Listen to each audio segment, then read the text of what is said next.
বিশ্ব ক্রিকেটের সব রকম আপডেট পাওয়ার জন্য আমাদের চ্যানেলটিকে আজই সাবস্ক্রাইব করে রাখুন। আগামী বছর ফেব্রুয়ারি-মার্চে হবে চ্যাম্পিয়ন্স ট্রফি। আইসিসি জানিয়েছে পাকিস্তানেই হবে এই টুর্নামেন্ট।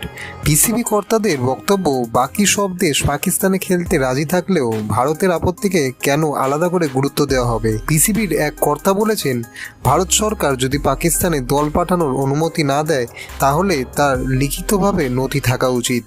আইসিসির উচিত সেই নথি দিতে বাধ্য করা। পিসিবির ওই কর্তার পরিষ্কার বক্তব্য, বিসিসিআইকে নিজেদের দাবির পক্ষে প্রমাণ দিতে হবে। তিনি আরও বলেছেন, আমরা চাই প্রতিযোগিতা শুরুর অন্তত 5-6 মাস আগে বিসিসিআই লিখিতভাবে আইসিসিকে জানাক তারা কী চায়।